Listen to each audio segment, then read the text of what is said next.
All right. Well, we should be going live now and in a few minutes, giving everyone a chance to get on to our session that will start live here in about 1 minute.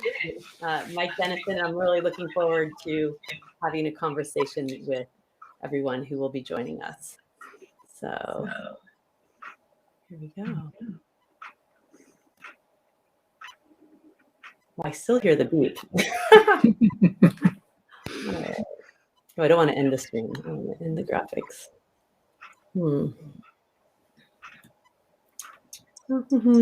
All right. All right. Well, it's the top of the hour, and I'm really thrilled to be here with Mike Denison. We'll allow a few time for people to be jumping on. We're going to be having a live conversation here for the next, 45 or so minutes, and we really want to hear your questions too.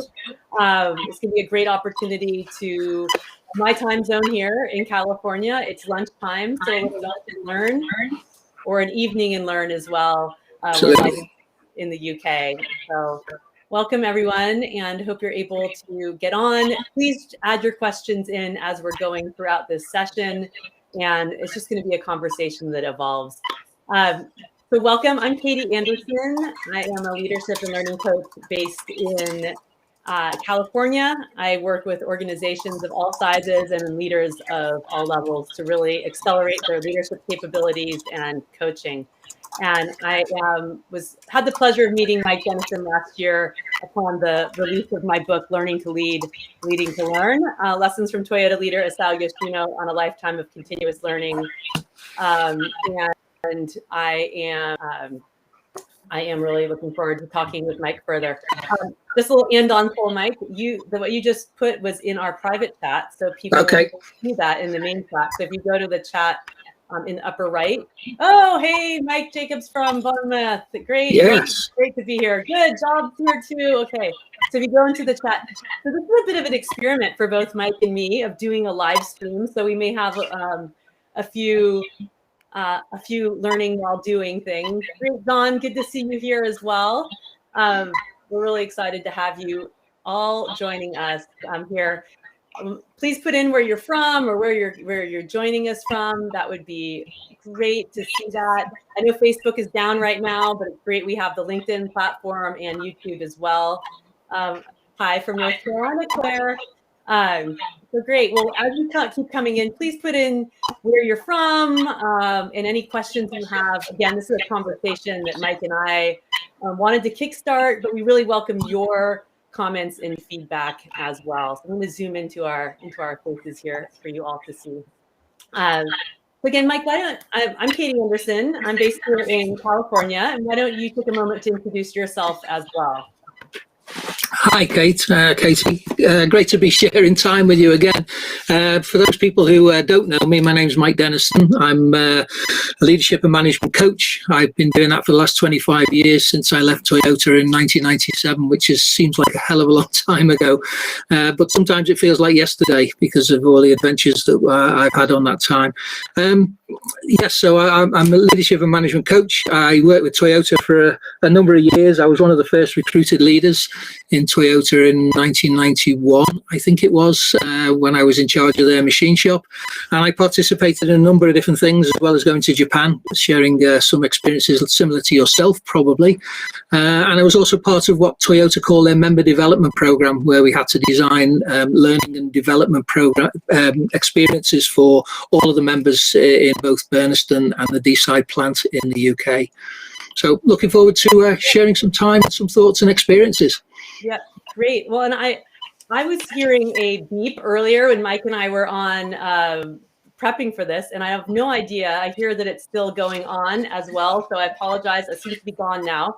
No, it's back. So apologize. We don't know where this beep is coming from or why. I thought maybe it was the lead up to our live event. I feel like I was in my old swimming days getting on the block ready to dive in, but it's still going. So hopefully it's not too distracting for you to engage and enjoy our conversation as well. So really, one of the first time I met Mike was when he and I were having some discussions about what it means to be a Toyota leader. And we have so much shared connection around and passion about developing leaders' capabilities to develop learning organizations, learning for their organization, for their teams, and for themselves. And one of the things that really struck me through the conversations that I've had with Asao Yoshino, the subject of my book, as well as working with organizations across the world, is few of us really have an opportunity to work in an environment like Toyota, where it really is a learning organization. And I wanted to talk with Mike about what that experience was like for him. And then he and I can talk about sort of our experiences about helping others sort of move towards this target condition that few of us really have deeply experienced in the past. Okay, so I was thinking about this because obviously knowing we were going to have the conversation, I was thinking what sort of experiences would be able to share that. And it's interesting, in your book, Yoshino-san talks about the only secret Toyota is its attitude towards learning. And I don't think it's a secret at all. I think it's not immediately obvious to outsiders when they come in. It's often hidden within the language and the conversation. And some of the most interesting thing is almost a comparison I look at now is Mike Rother looks at kata a lot. And he talks about how kata is a way in which leaders use language and conversations to engage with their people and get them thinking in a bit more of a more scientific way. Taking it back even beyond that, I can remember several instances. I think we've already talked about one that we had on a cylinder block line when my guys were working on one of the lines, and they'd actually smashed up really bad piece of machinery, and the plant manager, Sahara-san, his name was, had come out of the offices to understand a little bit more what was going on.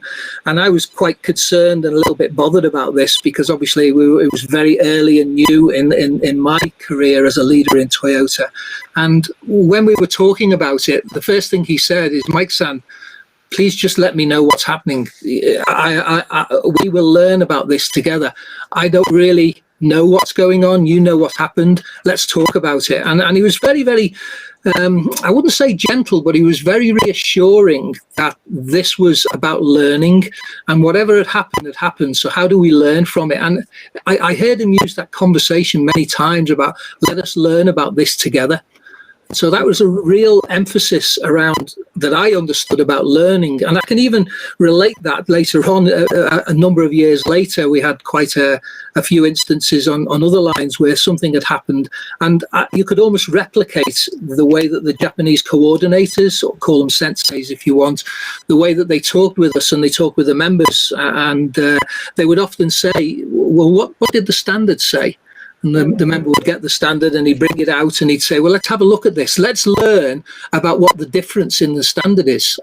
And it really fascinated me, that whole idea about learning. And I think that was probably one of the earliest experiences of the idea that people were encouraged to learn, to do something better and to continually learn about things. I mean, we talk about continuous improvement, but I think the idea of continual learning is just as relevant. Yep. Absolutely. And Mike, I want to do a quick experiment here while we're live. If you could put yourself on mute, I'm curious if the beeping is coming from your mic. Okay. By chance, and so we'll see if we'll do a quick. We're going to do some quick kata experiments right here for you all as we're live as well. Okay, putting it on mute now. Okay, so great. And yeah, I think it's your mic, so the sound's gone off. It's all right. We'll just go on and off, or maybe switch your mics back and see how that goes. But I want to build on what you said here about that continuous learning. You know, improvement really is. Sometimes we get so focused on the process and on the outcome, and we forget that the cycle, the PDCA cycle, really is about. It's about learning, and we end up doing sometimes plan, do, hoping that that's going to lead to continuous improvement. But it's that study, that check and adjust process is really where that learning happens. And how do we build that habit more deeply into our practices across all of our lives and what we're doing as well? So how do we stop being so reactive and feeling like we're moving so fast and needing to get to the next thing, and slowing down so we're not forgetting about those micro moments, even that we're spinning the PDSA wheel to do that learning? So I'm trying to push through an experience, but I think really probably what I will say now is the reference I always talk about is hansei. All right, that's a Japanese word, but this idea of conscious and intentional reflection on things, and almost this idea that you have to stop and think about it. Even if I go back, one thing that fascinated me was going to the assembly lines. Now, I was in charge of the machine shop and machining lines, but I often had to relate to the assembly guys, and that line stopped every hour for 1 minute. And the purpose of that line stopping for 1 minute was so the guys could do a personal quality check of their work. They were also encouraged to reflect in that time about what had they just done in the last 60 seconds, because the cycle time was 60 seconds for an engine. I think it was 2 minutes when we started off. But it's that conscious idea, and the company was really focused on bringing that infrastructure in of stop and think, stop and reflect, and it was built into almost everything that we did. Even quality checks had the reflection time built into them. A lot of companies don't really focus on it in that same way. Yeah, absolutely. I without building in that time in the structures, it's too easy to just keep going and moving. So a few things I want to build on that. Like I started learning and practicing lean when I was working in healthcare organizations, and a lot of the nurses had, obviously the physicians too, but was really working in a lot of nursing units when I first started, and say, we don't have time. We're just doing direct patient care. We're not given any time in our day to slow down, except doing the critical things that have to happen without doing that space for learning. And so we actually was working with the organization about how do they build in to the time that's allotted in the nurses in their working day to do some of that reflection and the learning, to do then the huddles and the handoffs more effectively, to have some learning time, opposed to it's just coping and getting the things done that need to get done, because then they really weren't going to accelerate that space.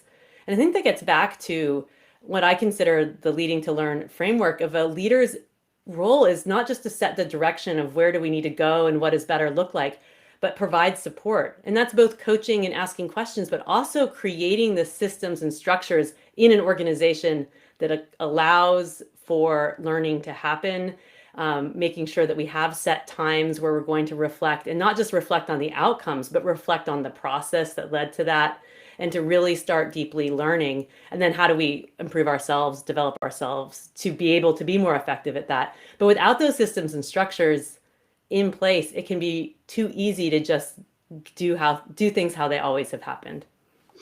Do you think that we've forgotten that was important in our strive for higher levels of productivity?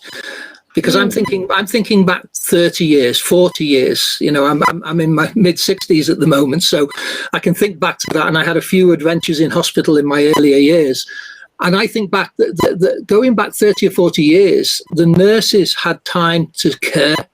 They had time to spend with their patients and care for them, meaning having chats, having conversations. They weren't rushing around in the way that they are now. And I wonder whether in our strive to become more productive and cut costs, whether we've missed that key element of stopping to reflect, stopping to learn, stopping to think, stopping to connect, stopping to engage. It's just a thought. That's great. I don't know if it's that we forgot or not, but I do believe it's connected to this desire for output. And we get so focused on what is the outcome that we're getting to that we lose sight that it's the process that will get us there. And I think what Toyota has done so effectively, and many organizations as well, but they have this process that's, of course, outcome driven. This is the Hoshin Kanri, the strategy deployment process at Toyota, and I go into it in the book and with Mr. Yoshino many times. But how do we also look at the processes on a daily, weekly, monthly, quarterly basis, and that we can adjust as well to know if we're on track or off track? And I think we, in our crazy fast-paced world that has so output, productivity, cost focused, that we lose sight of the learning time, and that it's the learning that's actually going to accelerate us to get to those outcomes, or certainly to make adjustments to get there. So yeah, I think it's a challenge for all of us about how do we create those systems and structures, and how do we start creating those habits that give some of the space for learning and reflection, and to not be completely move to more of outcome. Yeah, thank you. I can't see who put in this suggestion. Mike, maybe if you have a different, like a headset that you can use instead of an external mic, because I do think it's tied to your speaker that's doing the. But no worries. No worries if not. They'll unmute yourself. We'd rather hear you. I don't have one easily to hand. It would probably take me 5 or 10 minutes to actually organise it. So apologise if it's giving people a little bit of sound issues. Yeah, no worries. Well, this is an experiment for Mike and me to be doing the Restream live, and so we did some tests earlier, but there's still opportunities for improvement too. So we will maybe for our next time we can continue to go forward. So thank you. Sorry about the noise, and this is the beauty and the challenge, right, of going live, is that we're here and we're just in our in our current condition. Yeah, so Mike and I were brainstorming some sort of topics to discuss. And of course, please put in questions or things that you'd like to uncover too. This was meant to be really a conversation and exploring ideas about what does it take to create a learning culture. So what we were describing here about Toyota, Mike's experience of working there, my experience of working with Mr. Yoshino, who was a Toyota leader for 40 years, and both of our experiences in trying to help organizations get there. Yeah, Martin, it's a very healthcare noise. Sounds like a monitor. Yes, it totally does. I also felt like it was the countdown to me getting on the starting blocks on a swim meet. I was getting ready to jump in. So maybe it hopefully amps everyone up, or just pretend you're in a hospital environment, yet your nurses, Mike and me, are there to care for you and nurture your learning experience along the way as well. I'd love to dive in with you, Mike, around sort of this framework for how leaders show up to support learning. And you mentioned the Toyota Kata before. I get asked questions all the time about, when I take people to Japan, are they going to see the Toyota Kata in practice? Or ask Mr. Yoshino as well if he knows the Kata questions. And I think it's a helpful reminder that that's a framework for practice to develop the mindset about how do we set that next challenge, have clarity on it. What are we doing to problem solve, and how are we supporting that learning and thinking together? And I know you've been spending a lot of time thinking about that. I'd love to talk with you about this pattern of thinking that often gets referred to as Kata, but it's really just that pattern of creating learning and accelerating learning in our organizations. So if you were to go into Toyota, you would never see the word Kata. You would never hear the word Kata, and you would never see people talking about Toyota Kata, but you would hear the language PDCA. Yeah. And you would hear the language, let's make it more scientific, and you would hear the language of we need data to actually help us understand, or facts to help us understand the current situation. And you would see a structure of current situation, the gap, the obstacles, target condition. You would hear all of those words, but you'd never hear the language Kata. So the way I explain it is Toyota is excellent at teaching people how to think through the PDCA cycle, Plan, Do, Check, Act cycle, or Plan, Do, Study, Act cycle. And the key around that is I can remember distinctly for many years the way that my coordinators worked with me, and their language was very much built around that. What are you aiming to achieve? What's your targets? Would be something that they would hear. So what's the current condition now? Where's the data? Show me the facts. Where's your map? Show me the process layout. They always wanted to have something to build upon, a baseline to build upon. Now, the interesting thing is, a lot of people actually left Toyota and they took PDCA to other organizations, and more than Toyota knew about PDCA. But I actually think it got diluted to the point where it was literally, let's put a plan together. Let's do the plan. Oh, it didn't work. Okay, let's make an adjustment. And that was it. It was none of this stop and reflect. And if you actually look at PDCA, the way that Deming originally described it, Plan, Do, Study, Act, the reason it was study was that was reflection. So it was plan, do, and in the do was your observation or your experiment, and the studying was what did you learn from that? And I think it got lost and missed, and I think it's fantastic that Mike Rother has brought it back to the basics. And all right, it seems like he's made something completely new, but in reality, this has been going on for a long, long time. But it's a very, very powerful way of using questions to help people think it through, which is exactly what my experience was at Toyota. Yep. Absolutely. And it's like, how do we, regardless if you want to use the kata framework that Mike Rother has developed, or really practice what I say is asking questions with intention to help support learning, it's all the same thing. And it's about building in that structure for reflection, for study, for learning, so that we can adjust. I've been advocating this year to actually, we should call the cycle not PDSA, but SAPD, because we forget to study and adjust. We just plan, do. And that I like to say that reflection is the beginning and not the end of learning. So how do we really, really emphasize the learning, and how do we help other people learn by asking more effective questions that really draw out their thinking? And so how do we balance this continuum of asking and telling, or direction setting and setting challenge, with supporting other people's thinking as well? And that's really, I think, one of the challenges that many people have about stepping into more of a leadership or coaching role. It's not about you solving all the problems, about how do you help other people solve them as well. Yeah, I'm gonna show great comment here. Oh, this is another one, and another here, that a learning culture is only possible if you create a trustful environment where people are allowed to make failures. Yeah, leaders are often talk about their trusting you till they make the first mistake. Totally. Thank you so much for that comment, Drasko. You know, I think one of the most powerful stories that I had in working with Mr. Yoshino, and I talk about all this all the time, so maybe some of you have heard this before, but it really set the tone for the culture that he was entering, and also the type of leader he wanted to be. That in his early months, he was a new college graduate, he made a big mistake at Toyota. Well, he was in his orientation program. He was supposed to pour paint and solvent into one big vat, and it sprayed down the line. And one day the paint wasn't sticking, and 100 cars were going to have to be repainted.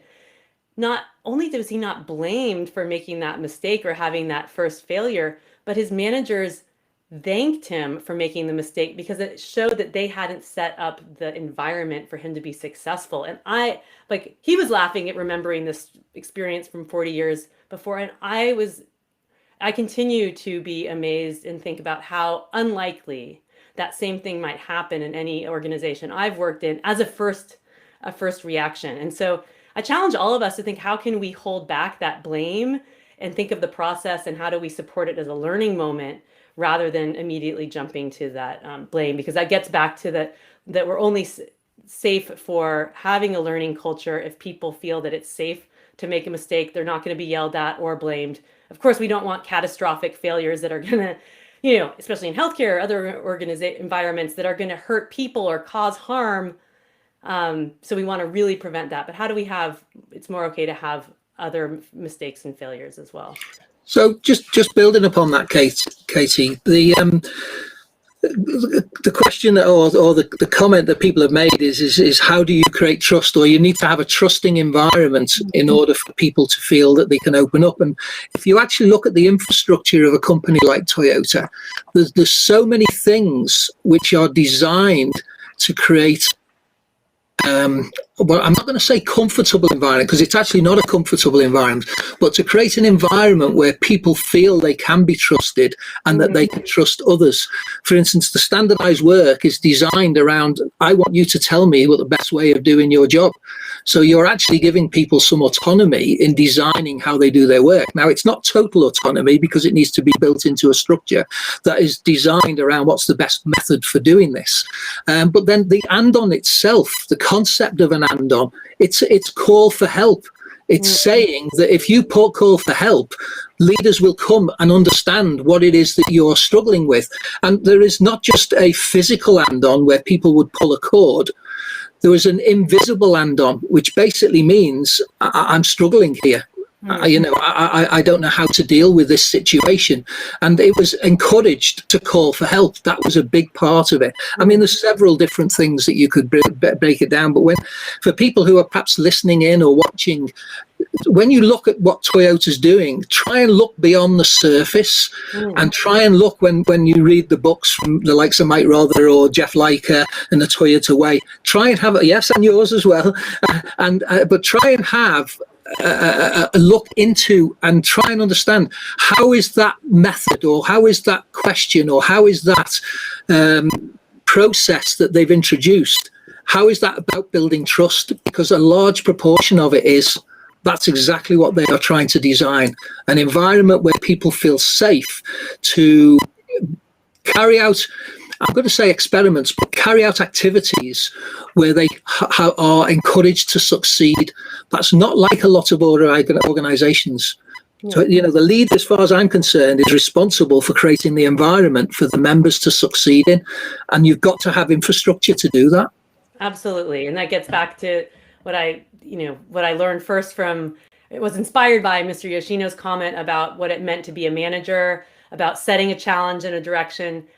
How do you provide support and help that person be successful, but be successful about learning and also have an environment that supports their success? And then how do we need to develop ourselves to be more effective at doing that? And, I'm thinking back to actually, again, some of my healthcare days, because that's where I got started with all of this. So yes, you can do it in a non-manufacturing environment too, was how to give, more of those frontline nurse managers too, the capability and the capacity for them to respond to the proverbial andon being pulled in a nursing environment too, so they could jump in and help and not just be so focused on all of the other tasks too. And that was incredibly transformational in starting to really build this trust and the learning culture at the Children's Hospital that I was working at as well.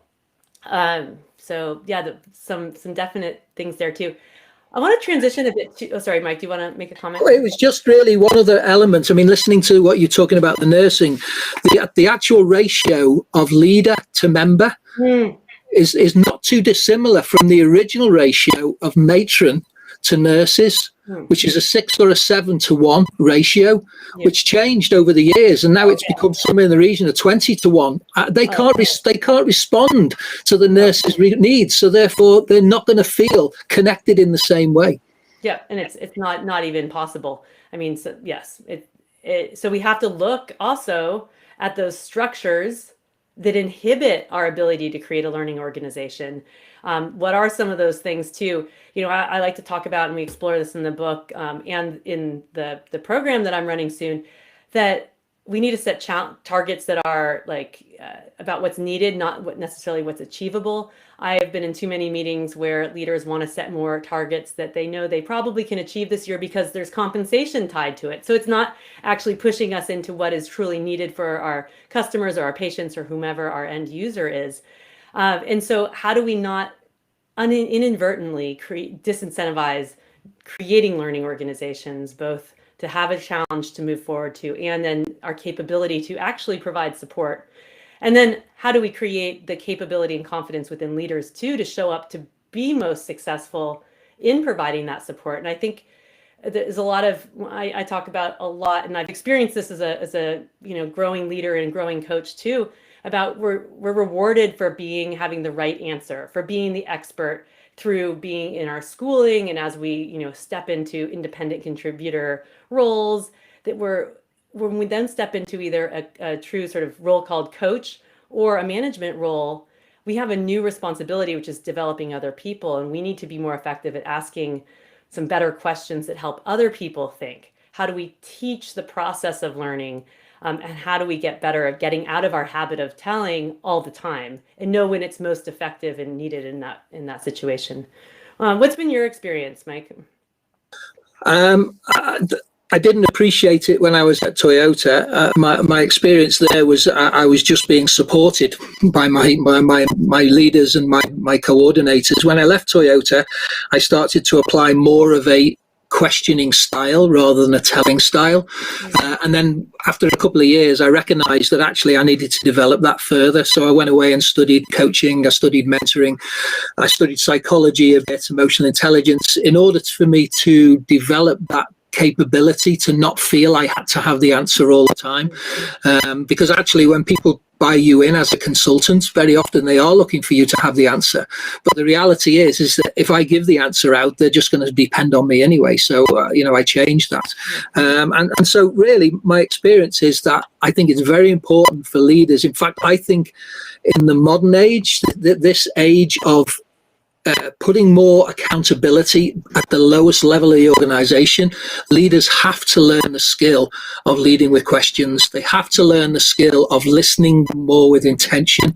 They have to learn the skill of helping people to set more meaningful and realistic goals for themselves, and then helping them navigate their way towards achieving those goals. And I think that, I remember when you had your workshop, it was breaking the telling habit, and you talked about a number of different things and turning questions so that they were more a what and a how question, about the different types of question. And I'm exactly the same. I mean, I designed something about 15 years ago now, and I call it the 5 levels of questioning. And for people who are on the call, I'll share them, and you're welcome to sort of utilize it yourself. But the idea behind it is there's what level 1 is what I call naive questions, where people ask a question, but they don't really know how that question has been structured. Very often they tend to be leading questions or yes/no questions, and yes/no answer questions. And then there's the second level, which is what I call superior questioning, where a leader will use a question to demonstrate how good he is. That's not really a good thing for a leader to be do. The third level of the 5 levels are a leader will use questions to find information, but they're finding information that they then process to turn it around with an answer. Whereas we really want leaders to move to a level 4 and a 5. And a level 4 is where the leader uses questions to help people work it through, but they themselves are thinking about it, but they're not going to come up with the answer. They're using the question to get the other person to think it through for themselves. And a level 5 is where you have these amazing questions that we sometimes ask, and they're what I call breakthrough questions. It's that really powerful question that makes someone go, oh, wow, just a minute, and they have to really stop and think. And leaders need to learn the skill of moving to a level 4 and a 5. Questions that make the other person think, really use their neural connections, really push the boundaries of how their brain is organized. And level 5, which is really trying to develop a couple of breakthrough questions which really stop people in their tracks, because that's where a lot of the learning happens. Absolutely. And I'm actually going to put up something here that I have a guide that talks about this too. It's a free guide on my website about sort of how do you think about questions in a different way, and then what are some tips to be able to do that more effectively. And I want to build on something you said there. It's about being honest with ourselves, that we're not trying to lead the witness to an answer that we have in our mind. It's about truly asking a question with the intention to help the other person think. And I want to I talked about my favorite word, which is intention, and it's actually on my I'm going to make the screen a little smaller so you can see all this. But this is my big giant Daruma doll. It's made in Japan for me, and these are the word intention written in Japanese. And this symbol down here means heart, and this one means direction. This actually is samurai, so strength and will. And intention really is not just about knowing what is something that is important to us, or it's about being purposeful. It's also knowing what's the impact that we want to have. Who do we want to be? And how are we aligning our actions in that direction? And so how do we ask these level 4 and 5 questions? How do we ask these questions if we're there really, truly to help other people develop capability, confidence, and solve problems every day in service of creating an organization where everyone does that? We have to shift how we are showing up and how we are aware of where our habits are, where we're asking those leading questions that are really our ideas disguised as a question mark or anything. How do we slow down and make sure we're being purposeful and intentional with our actions to do the things we want to do and have the impact that we truly, truly want? Because otherwise, when we tell people what to do all the time, we're ending up owning all the problems and sort of self-perpetuating this situation where I'm so overwhelmed, I don't have time to ask questions. It's because you're telling everyone what to do, and you're sort of creating this, self-perpetuating vicious cycle as well. And some of that is also because if you've developed the habit of being the expert for the last 10 years, 15 years, and been promoted on your expertise, then there is a tendency for you to do that. I remember working with an automotive organization since leaving Toyota in the US, actually in North Carolina, and it was quite interesting because I would go out onto the floor with the guys and the leaders and the supervisors and the managers, and I literally said, when you are going out to the floor, how are you going to understand what's happening, at the various things? And they said, well, we'll ask questions. And when they were asking questions, I listened to how they were asking the question, and they were very, very limited in the way that they were asking. And then when they were asking questions around what the people were trying to achieve, they were trying to guide them in their question. They were very much leading questions. So what I would do is I didn't embarrass them in front of them, but what I would do is after the end of it, I would stop and I would get them to step back and think to yourself, okay, how could you have asked that differently so he spent more time thinking about it? And I think that's important.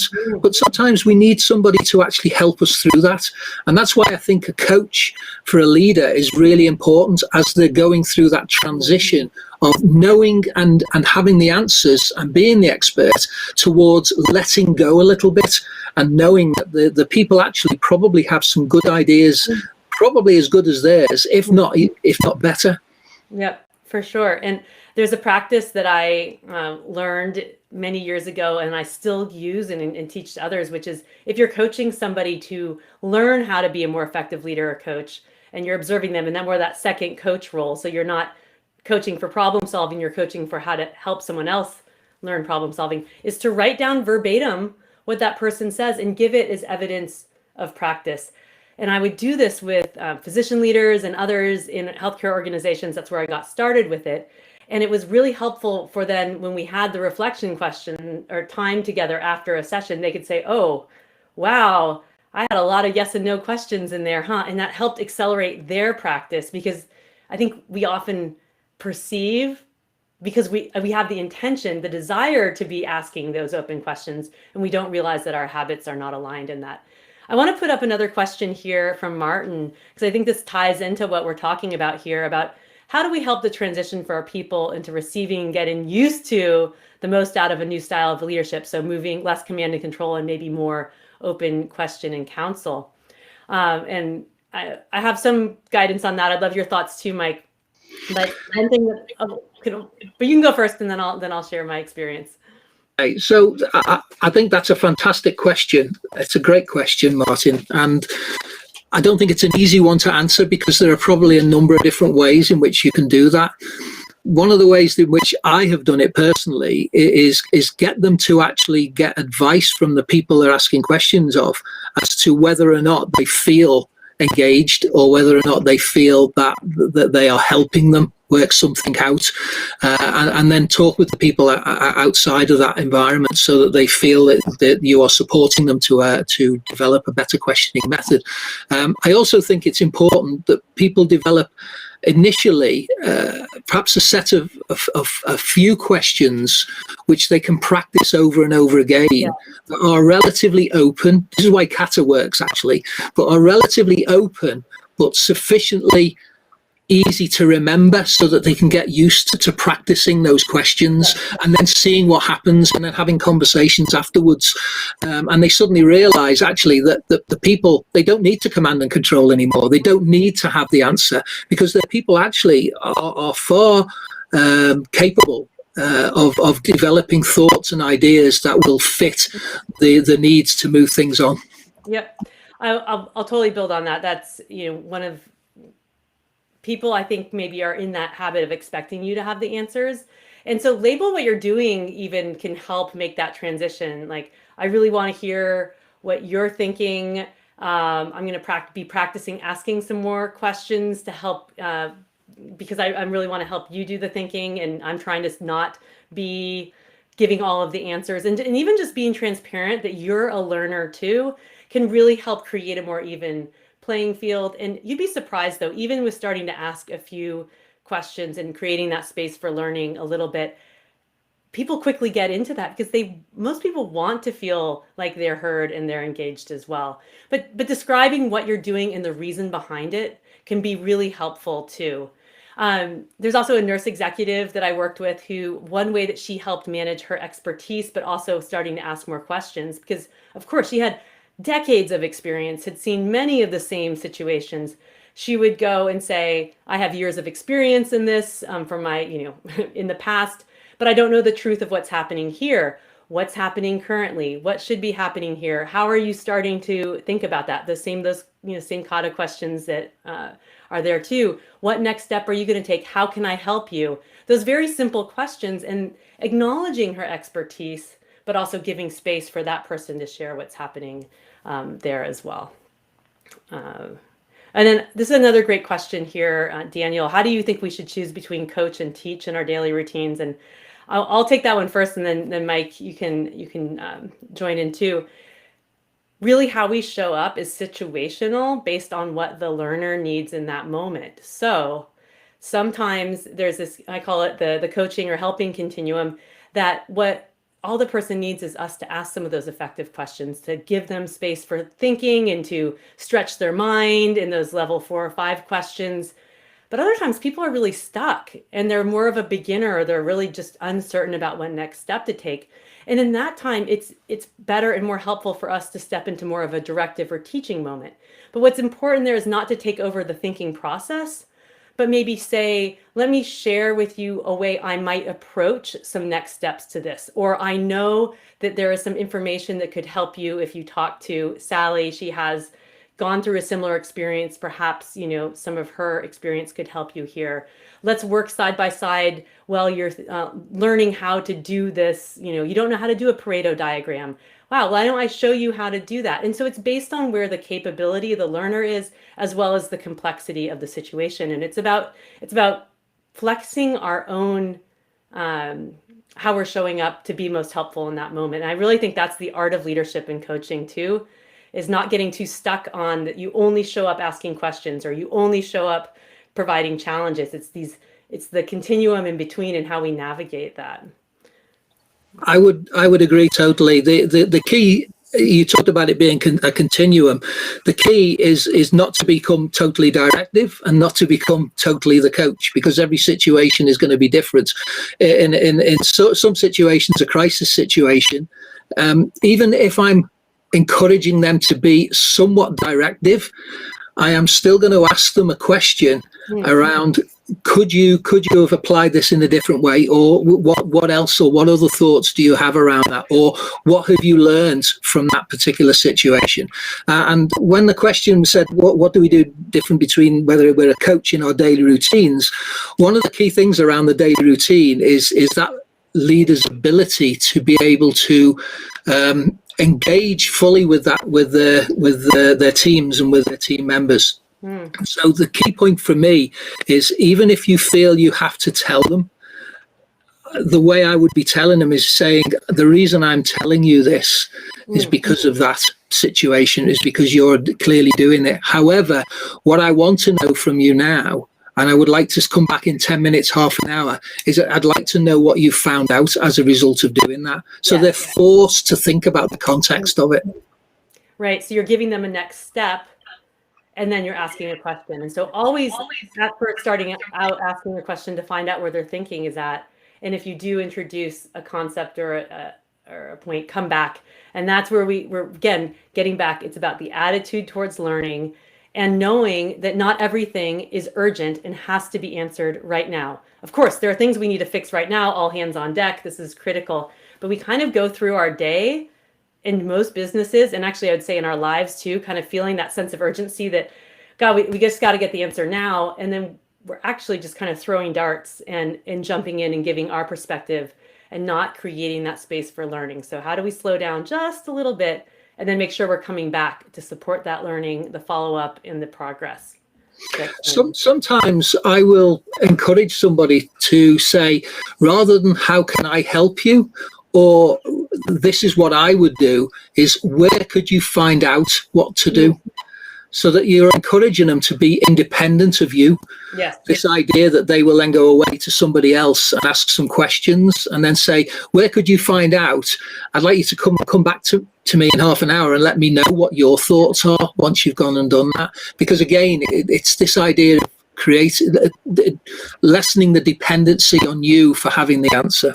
Yes, absolutely. And you only serve yourself as a leader by creating capability and confidence in others in the process of learning. And I think about I have 2 children who are 7 and 10 right now. And I see so many parallels in how we show up as coaches and leaders in our organizations as we do with children and around that concept of learning. And yes, we can give the answer, but really, how do we support their thinking process and to give them the encouragement that it's okay to not have the right answer right away. It's also okay, like if I ask a question, and this is not just my children, this is in a business environment too. If you don't have the answer, that's actually great. That means I asked a really helpful question to help you think. And then it's like, okay, when can we come back to hear how you're thinking about that, or what next step you took, or who you needed to go and speak with? And so making it okay to not have to have the answer. And I think to help leaders too, if you're coaching other leaders, people often feel on the spot like I'm supposed to be the expert. And if I don't have the answer right away, I'm not an effective leader. And actually creating a space where it's okay to say, wow, that I don't have the answer for that. I need to go away and think about that, or I need to go talk to some other people, and that's okay not to have all the answers. So yeah, thank you for that. What, if any, other questions those of you who are here live with us have for us here? Thanks for all the dialogue, especially Martin and Daniel and Job and others as well.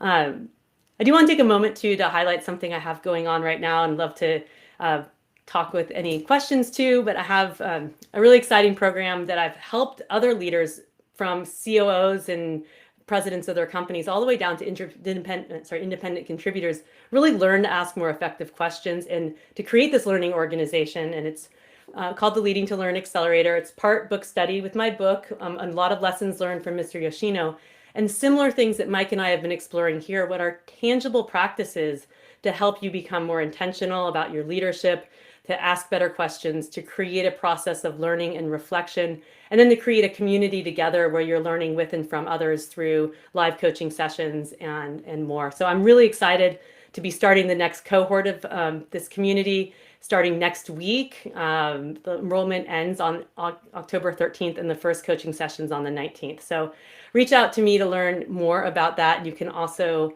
go, I'm going to put something here, to my website to have more information.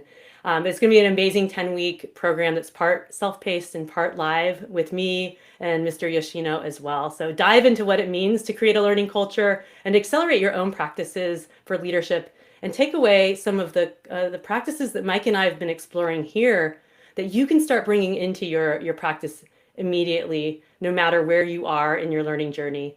We can all show up to get a little bit better every day as well. Just in support of that, I mean, one of the reasons I actually asked Katie to have this session, because I said I'd really like to spend a bit more time talking about it. But one of the reasons is having spent a bit of time with yourself over the last year and a bit, and having read your book and listened to a lot of what Yoshino, I can really see the connection. And the thing that fascinated me most is, now that you're bringing the programs out that people can connect with, I really I would encourage people to have a look at that, because I personally feel that this is one of the best and highest value programs I've ever come across, that really teach some of the elements of well, it's true though, Katie, there's a number of people I have a high regard for, and you're one of them, but they really have understood the way to teach what people need to know in organizations, so that they can lead in a more empowering and more engaging way. And I think your program does exactly that. And I can't believe the value that it is. It might sound a little bit, oh, he's just promoting it, but really, seriously, the value that you're offering for the 10 weeks is unbelievable. So people can have a look for themselves. But that one thing I would say is, I know people have been through your programs before. Have you got any thoughts or anything you could share with people, what people have said in the past? I know what I'm thinking, because I know what I would want to learn. Yeah, well, so many different things. I really think that the elements that come through is one, the positive energy and community that I create. I mean, that's what lights me up with joy. I mean, you can see here, I love talking with and engaging people, helping create learning experiences, no matter what it is. And so to be able to create the structure that allows people to learn and have reflection and deep moments, and then really diving into how do you connect with your intention, both what are the actions, the impact that you want to have, and then how do you create those habits that align with that? So really, how do you reflect more deeply and go through some process for how to do that? How do you ask better and more effective questions? You've experienced that with me as well. And how do we learn to learn more deeply? And of course, to have time with Mr. Yoshino, which I think is a really incredible opportunity with some live sessions to really talk with this 77-year-old Toyota leader about his experiences and using the book and the stories from Mr. Yoshino's time as a time to self-reflect on your own processes, but also learn some new ways and about the culture you want to create. So it's some of, for example, there was a COO, amazing leader and learner named Steve, who was in my program this last, I guess in February and April and March.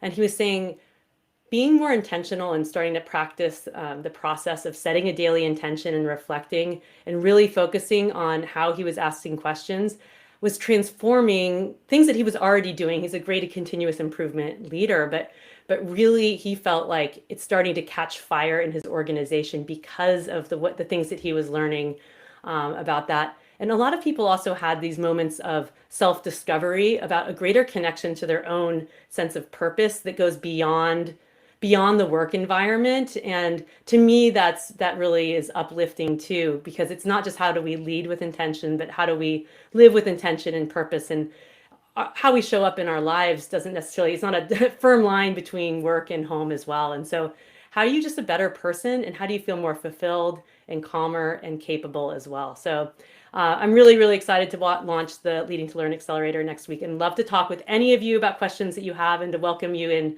to the program. And of course, even if it's not the right time for you now, to connect and continue this dialogue, because as Mike and I know, just continuing to share and learn with and from each other, like I like to call it, it's a chain of learning. How do we all work together in this chain of learning? So thank you, and you can get more information there. We can go back to some questions too. Great question here from Elizabeth. And thank you, Mike, for your really kind words. I feel the same way about you, and it's been such one of the challenges about the pandemic is not being able to travel. But one of the great things I feel like is all of the amazing connections like this that have made online. And this fits in with Elizabeth's question here about how leading to learn now that we're working 100% remotely in the public sector. And yeah, we've all had, I think the things that we've been learning how to create learning experiences in this remote environment has challenged us all. I mean, I know myself too. I was used to going on site to clients or in person. We can still bring those principles into how we're engaging with people online. So how are we creating clarity of direction, clarity of purpose, and how are we asking questions and helping people develop their capability and confidence in solving problems, that their input is is valued and meaningful? And how do we take the time to really show up and show that we really care, that it's not just I need to run to the next meeting and I'm just going to give you all my ideas and go on, but how do we really create a sense of caring? And that can feel more challenging when we're like back to back on remote meetings. So it's about creating those micro moments of time and asking meaningful questions so that you are curious and that you care. And so I was working with the Port of Seattle, doing the same type of work. I've brought a custom Leading to Learn Accelerator program for them, and we're exploring these same topics because they're in the same boat, literally at the Port of Seattle, and also with the government of Vermont. We've been talking about these same concepts. So how do you ask more effective questions, and how do you show that you genuinely care about someone as well? Mike, what are some things that you've been learning this last? I think you've explained it very well. The only addition I would put in there is just practice while you're working remotely questions. The value of that is actually you could have a list of questions written down that you haven't even got to think them through now. So because you're remotely, you could actually have a list. I mean, when I did my coach training, a lot of what I was doing was developing the capability to coach whilst on the phone. So a good proportion of my first 5 years of coaching was telephone coaching. So I learned that skill of having some questions that I had and then designing some others in the moment. And that can be very powerful. So for you, Elizabeth, I would suggest learn to practice some questions. Write those questions down so that you can practice them over and over. But have the intention that you're guiding through your questions the capability of your people and get them to reflect back on what are they learning, what have they thought of, what would they do differently, building that into the conversation and reinforcing the idea that you are there to support them, but you're not going to give them the answer. Yep. So it's the same. It's the same thing whether or not we're remote or in person. It just can sometimes feel more challenging to make that connection and to create the space then for yourself too. I was on facilitating a session with some executives too, and they realized that one of the barriers they were having in really kind of asking those questions they want or slowing down is because they were feeling burnt out as well. They're stacked. They didn't even have time to go to the bathroom. And so the questions then we were exploring are what changes can they make even to the way their meetings are set up to be able to give them a little space so that they can have those, be showing up in the meetings like they want to be showing up and that they're being kind to themselves as well. So we can't forget that it's just like, oh, those leaders out there, what do we do to be kind to ourselves so that we can show up with purpose, feel less reactive, and sort of default to our habits of just like, let's get through this because we just got to get through it. Oh, hi, Lee. Thank you so much for your comments as well. I feel the same way about you. So great question. How do you open a leader's eyes to develop their desire to learn when what has gotten them to a position maybe, can't read the whole thing here. It may have been the opposite. So yeah, definitely. Mike, I'll throw that one to you. I have some thoughts too. Okay. The desire to learn is you've got to encourage them to understand that for a start off, they don't have to be the expert and they don't have to know everything and they don't have to have the immediate answer in the moment, even though that seems like what they have to. So that's the first thing. I particularly like your whole ethos around intention. When you show up with the intention that I'm not the expert, I don't have to be the expert. When you show up with the intention, my role is to grow you and grow your capability as a member in my team is a big part of it. However, what I can guess where Lee's going from that, what I would be trying to do is I would be trying to understand what's important to that leader, and I would be connecting the desire to learn within what they value in their life and in their career and what they want to achieve in the company.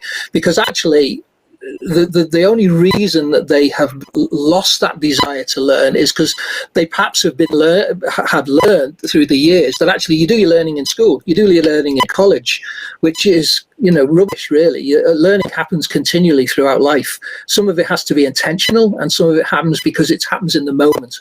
But I think is if you can connect with that leader's value or values or what's important to them and then link the two things together so they can see actually learning is as important to them as it is for everyone else, and they'll start to open up. Yeah, I was going to say the same thing. How do you get back to that connection to the heart? Sort of who do they want to be? What outcomes are important to them? And then how their actions either are actually helping create that outcome or not. And so sometimes it can be helpful to step back, and a coach can help hold up the mirror to this, that sometimes they don't want to be burdened with having all the responsibility for everything and they're overworked and overburdened. Well, helping them unpack and see that by them not creating learning or not allowing space for other people to learn or coming in and jumping in, telling all of the time is actually having the opposite impact. It's creating expectation that only the people just wait for the leader to tell them what to do.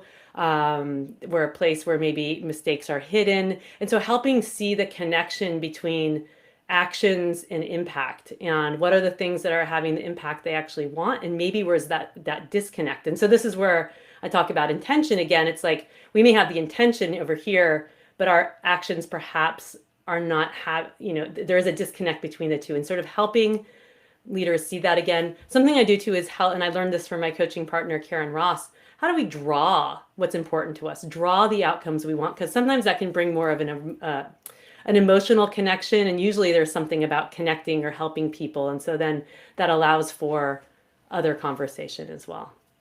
So the only one thing I would add to that is actually, depending on the type of organization and the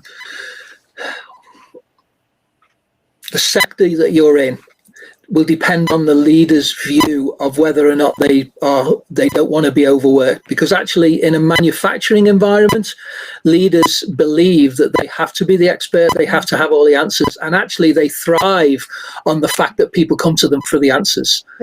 They've not really learned that actually there's a greater capability when they let a few things go. So it does depend on the sector. Right. Well, I guess I would say in healthcare too, people are used to like everything being a crisis, and like we reward the heroism of the firefighting and the putting out the fires, but helping see that maybe long term that's not having the impact that you want. So just starting to help see those moments and maybe see what better could look like, and just trying out a few things to spark some learning in them as well. Thank you all for being here live and for watching later. Please put your comments into the chat too, as if you're watching this after the live time.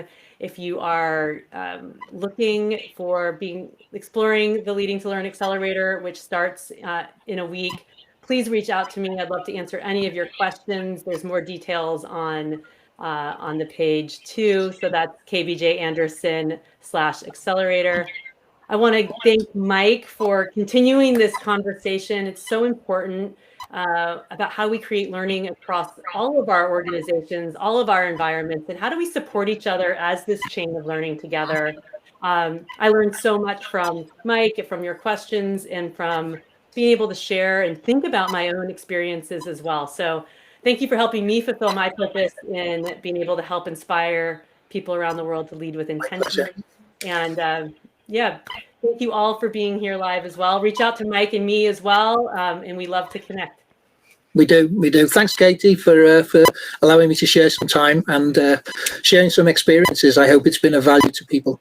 Yes, me too. Thank you, everyone, and we look forward to another time and doing a little PDCA as well. So absolutely. Have a great day wherever you are in the world, and I look forward to hearing from you soon. Bye, Mike. Take care.